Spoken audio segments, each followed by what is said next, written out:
વડોદરા શહેરના વારસિયાની સંજયનગર ઝૂંપડપટ્ટીના વિસ્થાપિતો મકાનની માંગ સાથે પાલિકાની વડી કચેરીએ પહોંચ્યા હતા, જ્યાં વિપક્ષ નેતા ચંદ્રકાંત શ્રીવાસ્તવની આગેવાનીમાં તંત્રને મકાનો બાબતે રજૂઆત કરવામાં આવી હતી।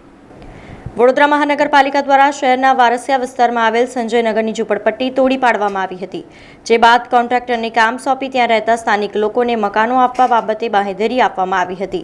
જોકે વર્ષ 2017થી આ કોન્ટ્રાક્ટરની જાહેરાત કરવામાં આવી હતી અને હાલ સુધી અહીંના વિસ્થાપિતોને મકાન મળ્યું નથી। આ સાથે જ તેમણે અનેક હાલાકી ભોગવવી પડે છે। ત્યારે આજે સંજયનગરના વિસ્થાપિતોએ વડોદરા મહાનગરપાલિકાની વડી કચેરી ખંડેરાવ માર્કેટ ખાતે પહોંચી વિપક્ષ નેતા ચંદ્રકાંત શ્રીવાસ્તવની આગેવાનીમાં તંત્રને રજૂઆત કરી હતી। 2-3 વર્ષ ભાડું રેગ્યુલર આપ્યું હોય પણ ભાડું પણ આપતા નથી અને મકાન બી નહીં મળતું છે અમને। કેટલું ભાડું આલતા હતા? 2000 રૂપિયા। હવે અમે ભાડે 6000 રૂપિયા ભરીએ છીએ અને 2000 રૂપિયા આપે તો અમે ભાડું ભરી કે ખાઈ કે શું કરી? અમે અમારા છોકરાઓને બી નહીં ભણાવી શકતા છે, ભાડાના મકાનમાં રહીએ। કેટલા વર્ષથી ભાડું નહીં આપતા? હમણાં 3 વર્ષ થઈ ગયું છે। 2025 ની અંદર પહેલી તારીખ પહેલો મહિનો 25મી તારીખે આ ટેન્ડર પૂરું થઈ જશે અને બધું કામ પૂરું થઈ ગયું હશે અને અમને ઘર મળી ગયા હશે।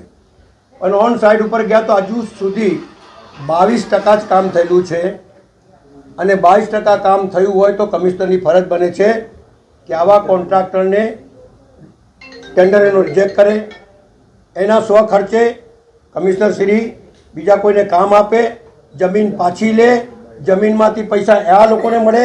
આ તમામ વાત કારણ કે 2000 રૂપિયા જમીનનો ભાવ હતો તે વખતે, આજે 6000 રૂપિયા ભાવ છે। કરોડો રૂપિયાની મિલકત તમે દાનમાં કરી રહ્યા છો ભાઈ અહીંયા। એટલે મને એવું લાગે છે કે સત્તા પર બેઠેલા લોકો અને અધિકારીઓ બધા મળેલા છે અને ગરીબોને રંજાડી રહ્યા છે।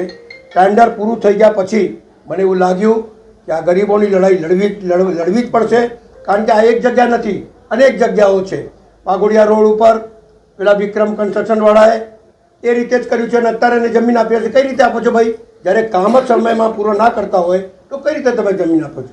અને જે ગરીબોના ઘર બનાવ્યા છે એવા થર્ડ ક્વોલિટીના ઘર બનાવ્યા છે। માધવનગર જેવો માધવનગર 11 વર્ષમાં પડી ગયો હોય। આ લડાઈ ગરીબો માટે લડવી પડે। હવે લડાઈ આંદોલનના રૂપમાં થશે, મોટું આંદોલન થશે।